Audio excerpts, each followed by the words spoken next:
Greetings! Welcome to an exciting edition of Ghosts Are Near, where we discuss various aspects of the paranormal and paranormal research. I am your host, Keith Johnson, the founder of New England Anomalies Research. With me is my co-host, Sandra Johnson. Hey, that's me.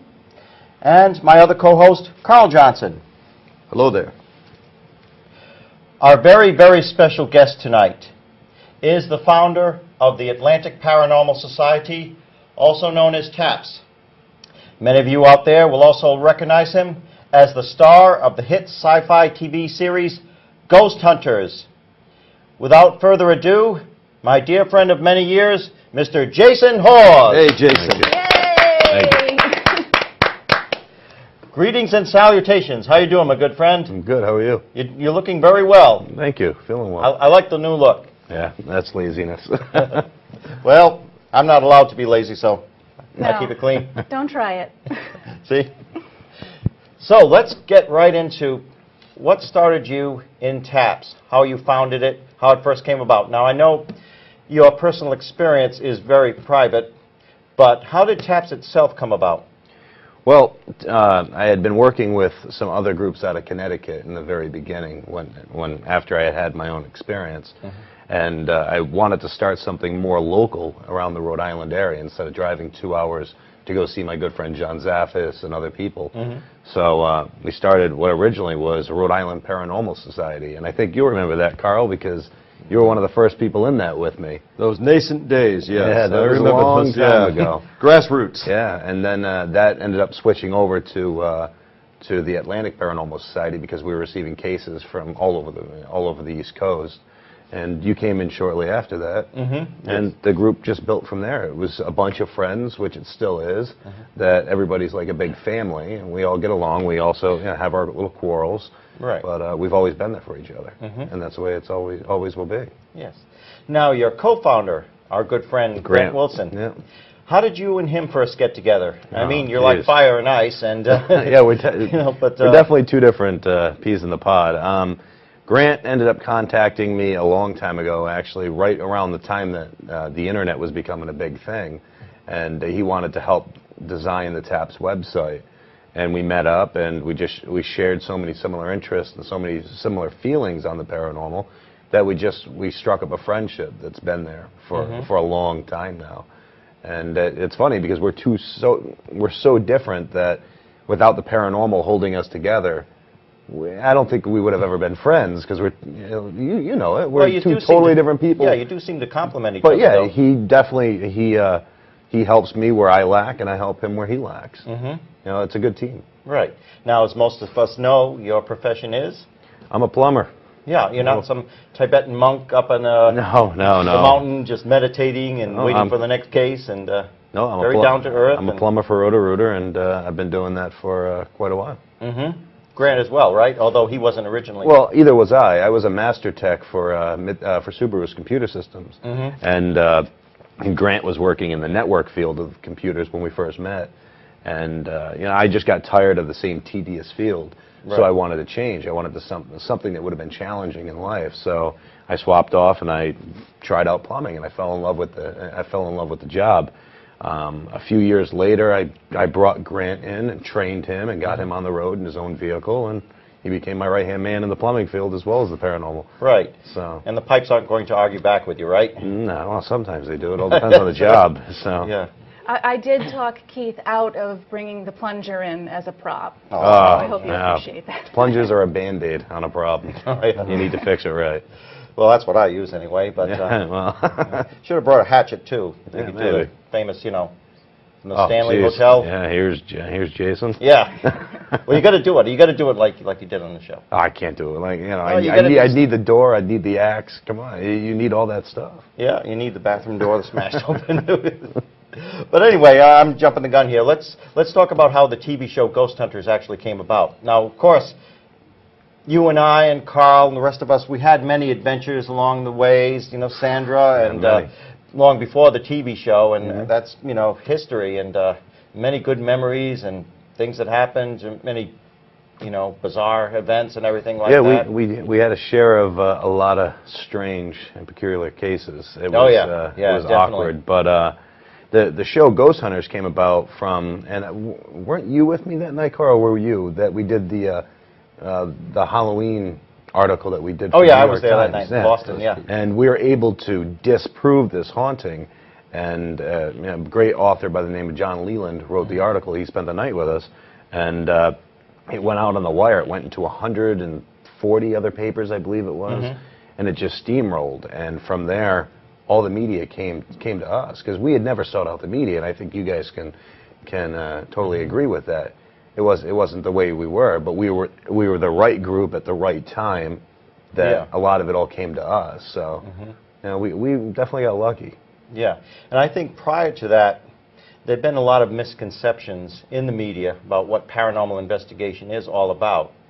Yeah. You know, there's, of course, the show in our across the channel, our Cousins There, that portrays it in a very different aspect. Yeah, there's a few people on that really, I think, hurt the field that we're all trying to bring credibility to and help. Now, of course, the protocol of TAPS and yourself is, as you mentioned, to go in and try to disprove. Yeah, believing that over 80% of all claims can be disproved, whether it be something scientific or something as small as a bad flapper valve or a pipe in the wall. It could be many things. So. Yeah, and see, the last percentage that's left over may be something paranormal. Yeah, but see, there's two different things. But even things. the word there's paranormal, yeah. Paranormal and hauntings, I feel, are two totally different things. The paranormal is if I see something move by itself, it's paranormal. Yeah, it's above the normal. Exactly. But to see a ghost move it, well, then I'm getting into the haunting region. Right, yeah. So I tried to totally separate those two. Yeah, that's true. Now, of course, there's the episode, not of the series, but the episode of TAPS itself, long before the TV show, where you actually came in and a guy was having voices coming out of his wall, and you were able to disprove that. The guy who built a speaker in his wall in his house. Yeah, we had to trace the speaker wire that he had run across the main support beam in the basement and run into the back room. And actually, you guys have done some cases with us in the past that there's always people out there who are trying to get their house to be haunted. Yeah, and you need to be 100% understanding that. Right. And when you're going in, the only way you're going to be able to benefit in a investigation like that is by going in and trying to disprove the claims of going into that house.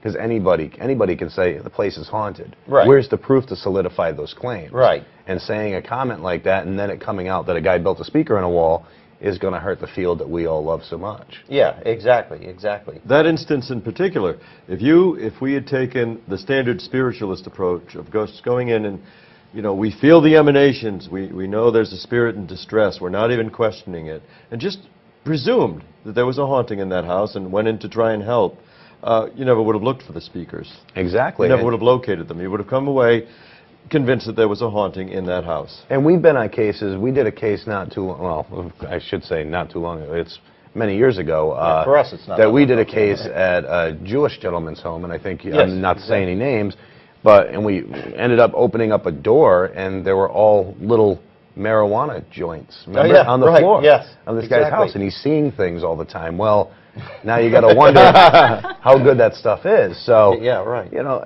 so you got to be able to take what they say to heart, but also with a grain of salt. Right. And you really need to try to get down to the bottom of it, whether it be paranormal, psychological, anything, overactive imaginations. Yeah. Wouldn't you say the vast majority of clients that call you in, that call TAPS in, that call N.E.A.R in, aren't they sincere? Oh yeah. You know, whether it's out of the people who are trying, the people who are actually trying to trick you are a very small percentage, but you always have to be prepared for those people out there. So most of the people truly believe that they have a problem going on. Whether they do or not, you're there to help them, so you need to figure out these answers. Right, and most people, I think, are sincerely relieved when you find an alternate explanation of what is going on. That there's not a spirit living in their house. That's, a lot of people are, but a lot of people also want the novelty of having a ghost. Yes, right. So they get rather upset that you're able to disprove it and figure out what it was. Yeah. Now, how have things changed since the TV show? I mean, you know, we were out there helping people, getting these distress calls, but now it's kind of overwhelming, isn't it? No, because we're still out there helping the people who are requesting our help. And though we might be filming a show, we've also got the groups that's staying local doing all the confidential cases as well. Yeah, right. So I think the only way the TV show has changed anything is, well, now you got a couple plumbers that most people wouldn't usually want in their house, and now we're welcoming most. And but I believe it's most of it's been a positive thing for the field, because it's brought a lot of attention and a lot of great people into this field. Of course, where you get the positive, you get the negative as well. So there's some people who you really never wanted to see in this field. Right. But there's definitely been a lot more positive than negative with the show. And it's really brought the paranormal into the forefront. Right. Certainly, with the exposure of ghost hunters and now a lot of other television programs on the paranormal coming into the media, people know where to go for help, where maybe in the past it was a little more difficult trying to find assistance. Well, the thing is also in the past you had to worry when you're out looking for assistance, how much is this person going to charge me? What is that going to cost me? And now with them seeing the show Ghost Hunters and also being able to go right to the TAP site, they can find help that's not going to cost them anything. People that are there to truly try to help them and further their research, and so it's really helped out. And also know that they shouldn't be charged. Really, they shouldn't. How can you charge? A couple things. First off, how can you charge for something that scientifically you can't even prove exists? Right. That's wrong enough. Secondly, by you charging money, you're only helping out the selected few who can afford your services. We've gotten calls from some very wealthy people and some very poor people, and I think you both can attest to that. So we would have only been able to help out the people who could have paid us to be there. That's wrong. Right. Exactly. That's wrong. Exactly. You know, good point. So because a lot of these cases that we've gone to, and even some of the people who have had financial issues, there's these children involved. Yes. Exactly. And exactly. So everybody needs help. Bottom line. Right. Then you get into the more controversial cases, such as Amityville. Of course, you know, a big can of worms. I've spent a lot of time trying to shoot that case down, and right. And of course, unfortunately, we've lost George Lutz now, and yeah. Well, I believe you and I have a similar opinion on that case, based on what we've heard. Yeah, but I followed it from before the Lutzes moved in too. Also, Ronald DeFeo, who murdered his family, is in prison for murdering his family. Allegedly murdered his family. Yeah, well, you know, we can, you know, you only get gunpowder residue on you from certain things. Right, yeah. So, you know, but yeah, so there's a lot of strange things that happened in that house, and then George had private meetings within the 28 days that he lived in this house with Weber, who was Ronald DeFeo Jr.'s lawyer. Yeah. Why would these two people meet?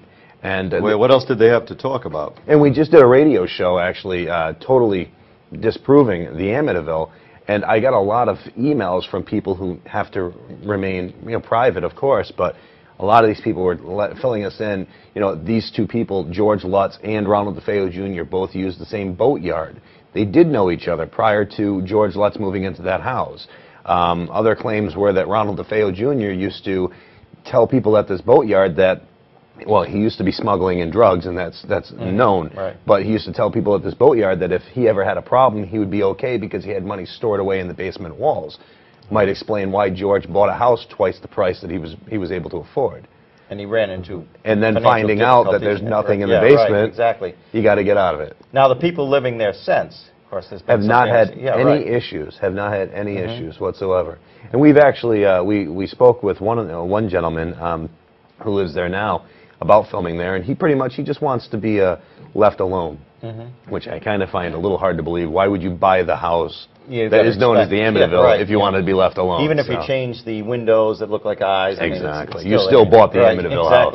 Yeah, and he probably paid a little bit more than he would have for that house because of the novelty. Yeah, I'm not sure. I would have no idea how to even judge that, but I know it's just upon doing the research, you're looking at a house that was twice the price that George could afford in the first place. Well, wasn't it Weber? Somebody in that inner circle recanted this story. Several years later, they said William Weber admitted that he had sat around a table with George. Yeah, and over his so many wife, bottles over of wine bottles is of how wine. he and put it. admitted that they had come up with this story together because they were going to use The Devil Made Me Do It to help try to get Ronnie DeFeo a new trial. You're right. Yeah. So, yeah, it's definitely an interesting case. Oh yeah, yeah, one of many. Yeah. Of course, we've been on some very interesting cases, as I mentioned. There's Yes, we the have. one with the farmhouse there. Yep, up in in Maine. Maine. Yeah, right. Yeah, it was an interesting That was quite an place. interesting case. Yeah. That was long before the TV show again. And, great family, and yeah. we actually had to go back there three separate times, correct? Yeah, we did. I think you were go with me back a number of twice, times, but yeah, we went back there a total of 3 times. Through a before- blizzard one time. Yeah, Yeah. That's That's dedication. true. Yeah. Yeah. Yeah. We spent 3 days up there, and actually our good friend Jodi Picoult, Yep. the novelist, Right. came with us right. one time. She actually did research. Yep, she For her did. novel Second Glance. Was with us there, and she was captivated by what we did experience there. Yeah. Fortunately, she came into a situation where activity was actually going on. Yeah. Oh, yeah. There was a lot of activity too, but it was mainly all negative activity. I Yeah, remember right. the bird cage downstairs in the kitchen shaking, and Yeah, right. things in the 200-pound barn. bird cage, yeah. sliding around, and so a lot of us were able to experience things that most never would get the chance. Right. But that's the strange thing about paranormal investigators. We put ourselves in areas that most people want to get out from. Right, exactly. So yeah. Yeah, it's what we do. Yeah, but that was one of the most interesting cases. And yes, I remember heading up there in the middle of a blizzard that dropped. I think it was a total of 3 feet before it was said and done, Yeah, it wasn't just kept getting worse progressively. Because we had to climb outside up a ladder to get to the attic to do Yeah. a blessing, and then I dropped the ladder down and we lost it. Yeah. Totally in the snow. Yeah, it was yeah, bad. I remember that. Yeah, I was praying quite heavily all the way up there. It's the way back I was So, singing, yeah. but if you remember. Here we are Yes, I talking do. about the good old days. Drop yeah. the ladder down from an attic in an old farmhouse. Those were the good old days. Yes. Yep. Didn't we also drop Andrew? Wasn't Oh that yeah, At one the end point we story lost where Andrew, yeah. he was blessing the attic. He was spraying some holy water Yeah. in the attic, and all right, ready to catch me if I fall, and they just.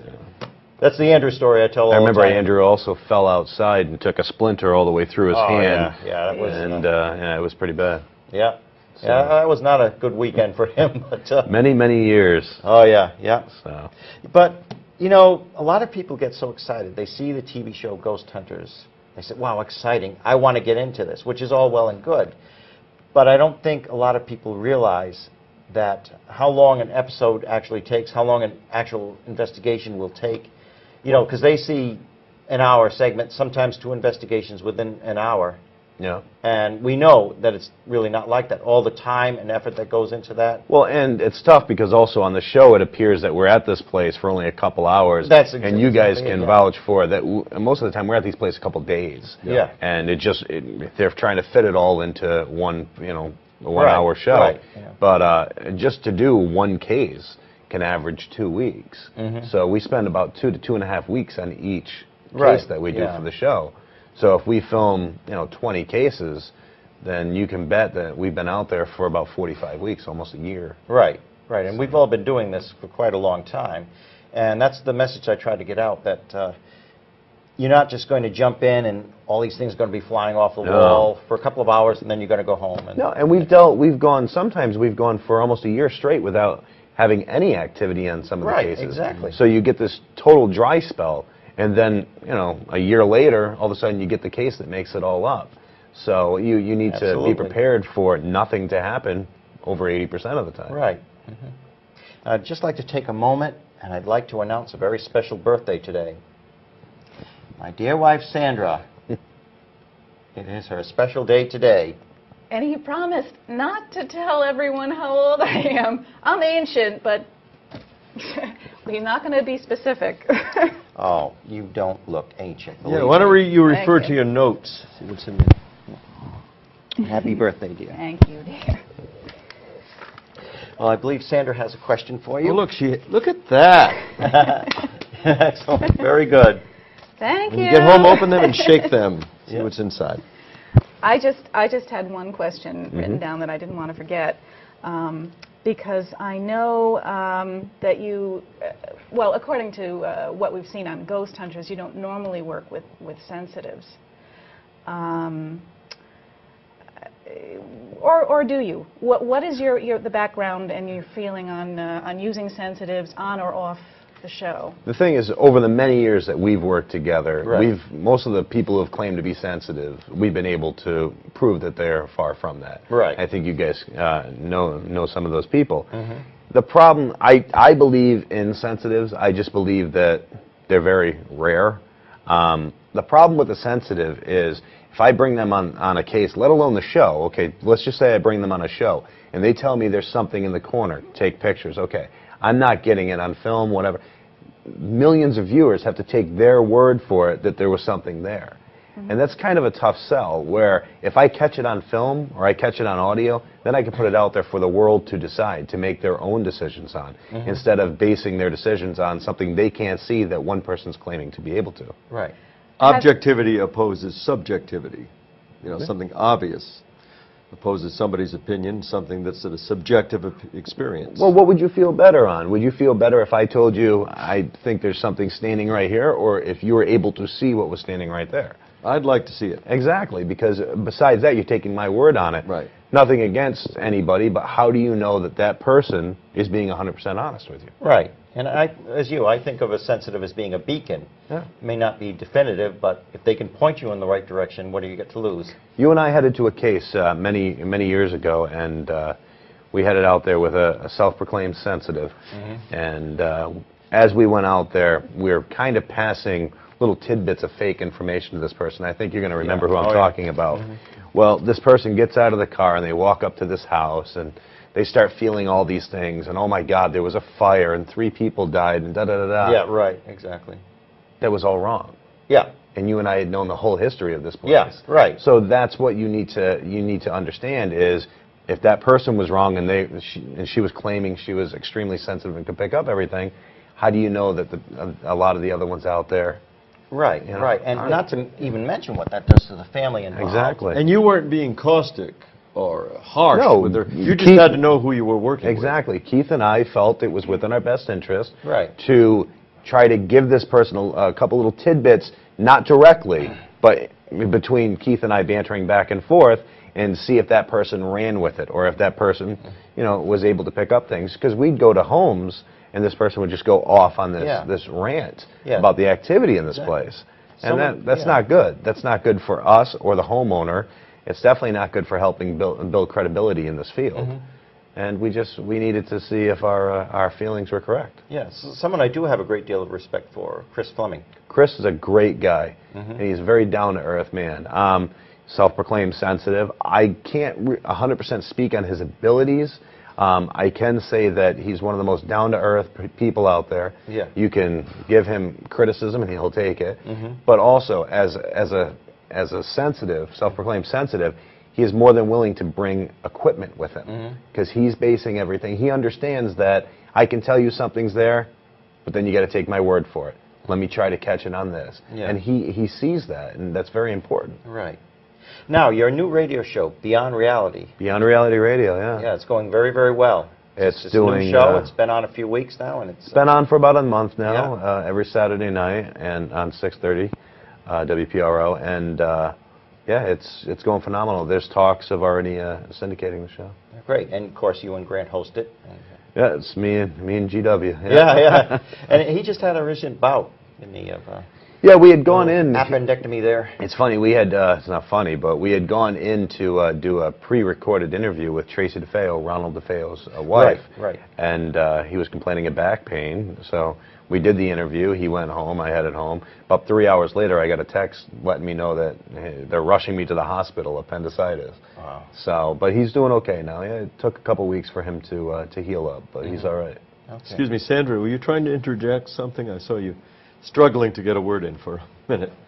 Or is that moment past? It's definitely it's past. long past. It was long past. We're not on the topic anymore. But on this topic, Grant has said that he will be a guest on Ghosts Are Near soon, so we're looking forward to that as well. Yes. Yeah. Speaking of We're looking Grant. forward to Putting it that. on the spot. Yep. Yes. Yep. And at least Grant will show for you. Yeah. Oh yeah. Yeah. Right. Exactly. Yep. I Yep. guess He we will. can count on. Yeah. We need them. Well, Jason, in wrapping up, is there anything you'd like to add? I mean, obviously this has gone by so fast. We'd love to have you on again, and I hope you will come back to see us very soon. Absolutely. Okay, and it's like, I can't emphasize enough the experiences we've had in the past that, you know, you don't always see on camera, but they're there nonetheless, and really makes this field worth it. Absolutely, I You totally know, agree. Getting to know people and like Building a yourself friendship, and- building a family in Yeah. the paranormal community. It seems like just yesterday I was exploring, I was web surfing, and I came along the Atlantic Paranormal Society, and just, you Jeez. know. Yeah, it was a lot longer than yesterday. Yeah, right. But how much has grown since then? You know? Yeah. But that's because of all of us that have put our time Right. and efforts into it. Yeah. It's not one person's efforts more than the next. It's the whole fact that everybody's a family and everybody's trying to build it together. Right, exactly. And that's the only way to. And that's the only way to build something like this. Right, exactly. Now, Sandra, would you like to just mention some of our contact info?